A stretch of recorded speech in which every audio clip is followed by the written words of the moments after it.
The biggest shift in consciousness you can have is when you move from thinking in the third dimensional way of thinking, in staying blocked in familiar patterns, and thinking in a linear fashion.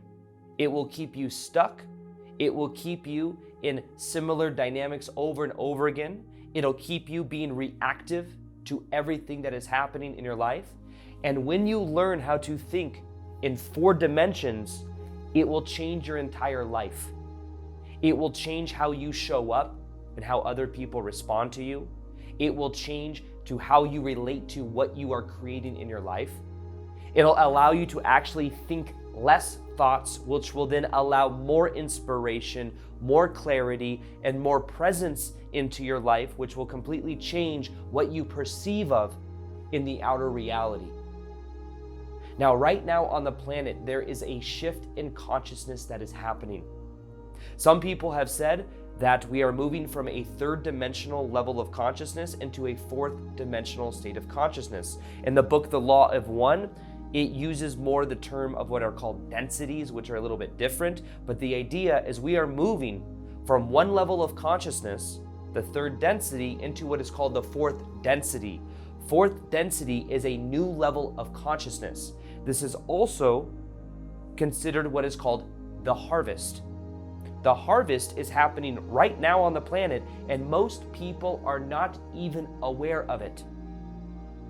Now, one of the reasons I believe this is because people are distracted and are controlled and manipulated, and they don't even know it. When you think of everything you see in the media, have you ever noticed that 99.9% of everything you have ever seen in the media has been negative? It has been to polarize people. Whether you're pro this or against this, there are people on 2 different sides of the coin, the spectrum, and they are opposing each other. Because when people are in fear and they're in anger, they are much easier to control. They are much more likely to be in 3rd density or 3-dimensional way of thinking, which a lot of times is things are happening to me. Now, what happens is because of this shift in consciousness, now let me say that the book's The Law of One, kind of esoteric books. It's channeled material that came out in the 70s, the 80s. And however, some of it was so profound that it was things that we hadn't even learned about physics yet, because it was a physics, the man that was asking the questions to his girlfriend or wife that was channeling this energy. It's considered some of the most profound channelings of our time. And he was a physicist, so he was asking very high-level questions. And some of those things were things we hadn't even found out to be true yet, but then later were proved to be true. And one of the things of this whole entire book is that the idea is the law of one, or the raw materials, is that we are eternal spiritual beings, live in temporary human experiences. We have forgotten who we are. And part of our life in this life is to remember who we are and to go through what is called the harvest. The harvesting, where we have the ability in this life to make more spiritual progression than we have in maybe hundreds of lives, because the whole collective vibration is beginning to raise. Now, this is also not only backed by the law of one, but also that of the work of Dolores Cannon, which includes hypnotherapy sessions with thousands of people all over the world in a deep level of hypnosis, where people's higher self and subconscious mind comes through and asking questions like, why did I incarnate at this time? Many people said very similar things all over the world, did not know each other. They were not in a WhatsApp group. They were like, let's mess with the collective consciousness. And this lady said, I came here to be a part of the shift. I came here to wake up to who I really am. And one of the things it talks about in the law of one is that is almost like this complex of people that understand that the veil of forgetfulness, that we forget who we are, is something that happens.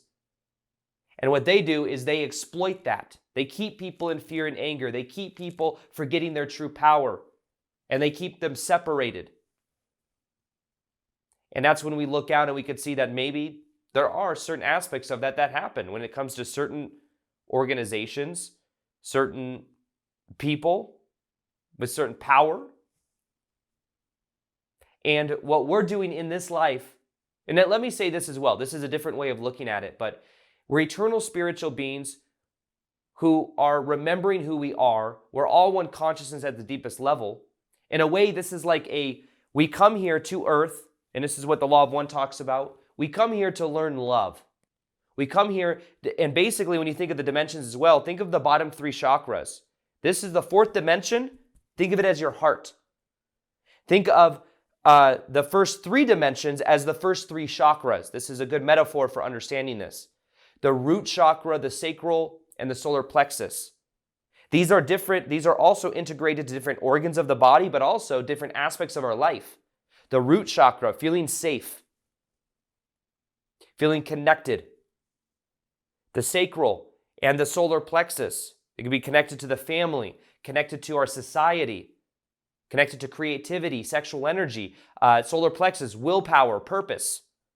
Now what happens is everything we see on the news gets you to feel not safe, gets you to feel an unbalance in the first, the second, the third chakra. And the key to the Law of One, of thinking in 4D and literally being in the 4th density, living from that level of consciousness, is balancing out the bottom 3 chakras to then move into the heart chakra. And in the heart chakra is where you feel more connected to your environment. It's where you feel more connected to other people.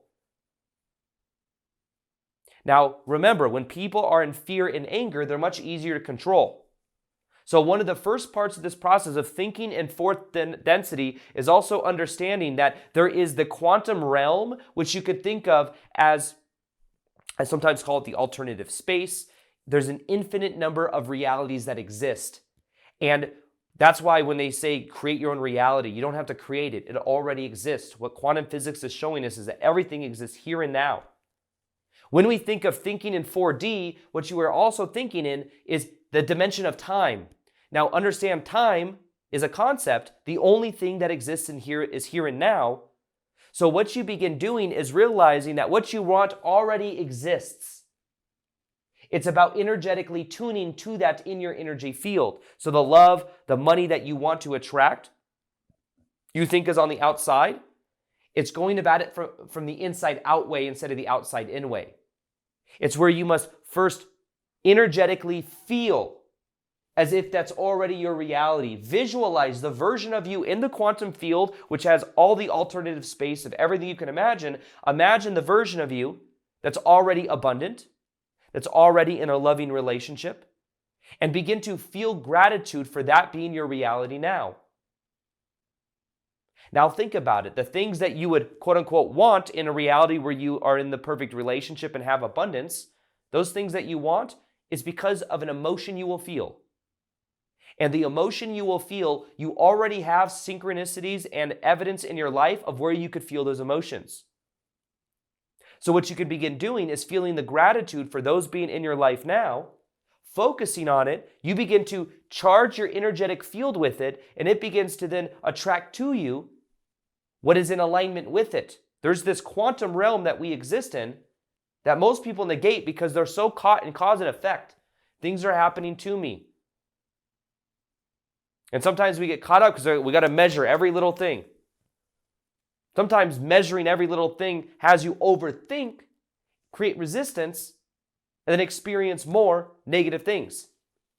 So one of the most powerful insights I've had recently is that the key is actually thinking less thoughts. This has been a huge epiphany shift for me. The less thoughts you think, the higher your vibration. Think about that. Or don't. When you are in the most loving state in your life, like right now, do this little exercise. Imagine a time in your life when you were most blissed out. Maybe something happened. Maybe you won an award. Maybe you were on a beach with your significant other looking into their eyes, or you're with your family at a family dinner. Whatever it is, imagine right now that moment. What were you thinking about? You were probably thinking of nothing. You were present to the moment. You could have thought, oh, I'm appreciative, this is awesome, but most likely you were present to the moment. You weren't thinking. You weren't identified with thoughts. When you think of thoughts, when people are in 3D, they're so identified with thoughts and thinking that they're trapped in lower states of consciousness. So becoming free is about learning that you may think thoughts, but you're not your thoughts. You are an eternal spiritual being having a temporary human experience. You've forgotten that your divine source consciousness, that this energy is flowing through you. You are a vessel of the divine, but when you become identified with thinking, you separate yourself from God, the universe. So understand that the less thoughts you think, the higher your vibration you will feel. The more magnetic you will be. People will respond to you differently when you're not thinking so much. Thinking also, we think is good. One of the biggest quotes, I've heard Eckhart Tolle say this. One of the biggest errors of mankind was when it was said, I think, therefore, finish the sentence, I am.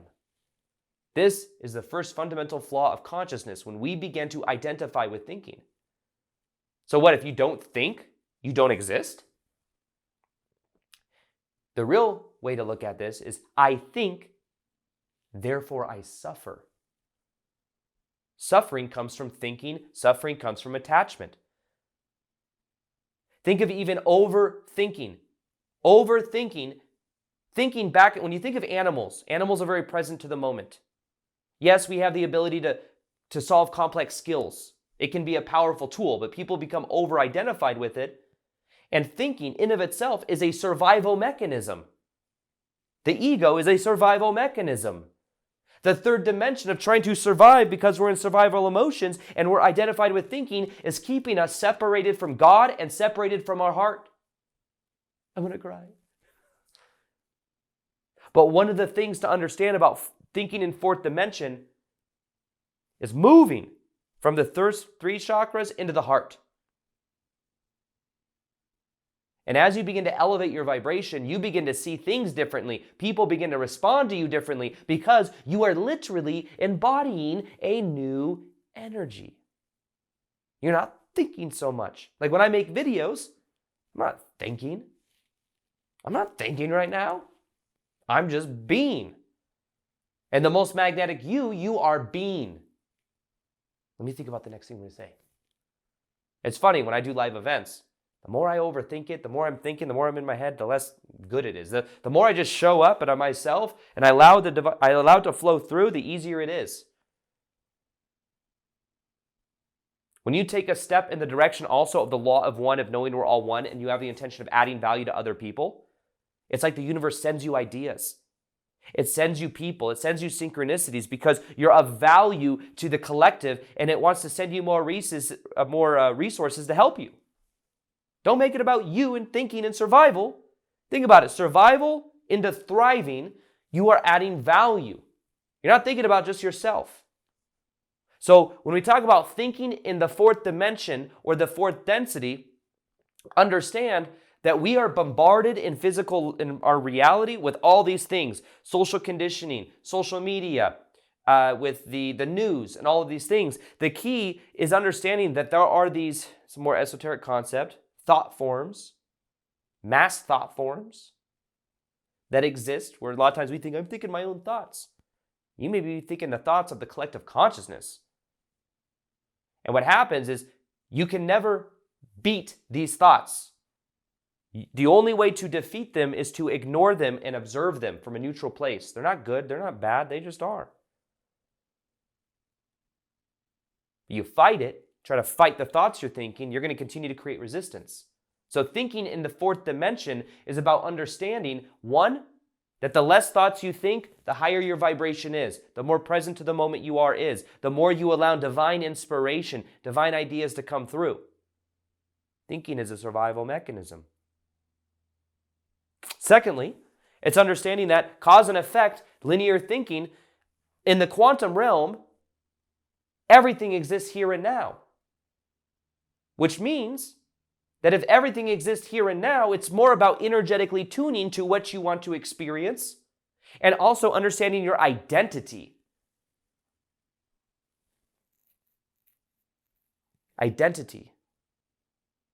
I was reading this book last night. I won't get into the whole thing. What book was it? It was a John Bradshaw book. Had to do with like inner child healing and opening up to and like becoming love, basically. But it was telling the story of this guy that was in and out of basically his whole entire life. He was in and out of jail from like the time he was like 13, 14 years old. He went to jail, and then he'd get out of jail, he would burglarize, get in trouble, go back to jail, and that just kept happening. He'd go to maximum security. He was just this guy that was super like in a place of just like every time he'd get out of jail, he'd go burglarize, very violent, very angry. And that just kept happening over and over and over again. And then he was like, years later, like 30 years old, finally gets out. And he goes and he's about to burglarize again, to go back to jail again. But then what happens is he meets this beautiful woman who is that of like 26 years old. They're in this small town. And she is that of beautiful woman that he felt attracted to. And he like saw her and he hollered at her. He basically said, I'd like to take you out to the dance. Or there was like a dance that was happening. This is like years ago. So, back when they had dances back in the day. But he wanted to take her to this dance. It was like line dancing, whatever it was. She says, only gentlemen can take me out to the dance. Are you a gentleman? And he says, yes. And basically, the things that he robbed, he went and he returned. What he ended up doing is taking this woman out. He ended up eventually working for her parents. Everything was good, was not burglarizing anything. He ended up working his way up and becoming, he was an extremely hard worker. And long story short, completely turned around his life, ended up marrying this woman. And one of the things, and ended up becoming like successful in the sense that he ended up taking over the wife's dad's business when they passed away. And it just became this beautiful story of this guy that completely transformed from this person that was like going to jail, in and out, burglarizing things. You want to know the magic of this entire story? What was it? She said, you can take me out if you're a gentleman. The identity of a gentleman was something that he became. He saw himself out because the power of love brought it out of him. So what happens is his identity shifted for this woman that he felt an attraction to, that he ended up becoming a husband to and running business and all this stuff. It came as a result of him deciding to become a gentleman because it would get him a date with this girl. So I thought it was a pretty remarkable story because one of the things that will shift you when you're talking about thinking in 4D, which actually doesn't have to do as much with thinking, has to do with more being, but is understanding that how you identify yourself is the reality you experience. Back in 2017, I saw myself as a 9-to-5 job goer, worked a 9-to-5 job for years, all of a sudden, shifted that, started to see myself as a YouTuber. Started to think like a YouTuber, started to be a YouTuber, started to learn the skills of a YouTuber, and did it every day, even if I didn't have the outer results of my life. And as I started to embody it, within a few months, my entire life transformed because I changed my identity vibration. I was in a higher frequency state too because I was living my passion, living my purpose. Now understand that thinking in the fourth dimension is about understanding that everything exists here and now. It's about you energetically tuning to the vibration of what you want to experience, visualizing it as if it is who you are now, and then understanding that all the outer reality is a reflection of that energy. Understand there is a consciousness shift that's happened in the planet, and something that's very important to do is to clear out the bottom 3 chakras to then move into the heart. And one thing I have, by the way, in High Vibe Tribe, my completely free community, is a free course called High Vibe 101. It's a 1,000-hour course for free to show you how to elevate your vibration. It includes breath work and help you release the energy from your nervous system so that you feel more regulated. And it's a completely free process you can get by clicking the link below and getting that. And then also in there, you'll see a chakra. There's a chakra course in there that you'll see as well when you go into the classroom section of that free group on the chakra activation for balancing out the bottom 3 to move into the heart. You can check that out as well. Now, if you want to check out the video on how to think less thoughts to raise your vibration, it's one of my most popular videos as of lately. You can check this video out right here to go deeper. In this video, I want to show you the most important and powerful insight I have ever had that has allowed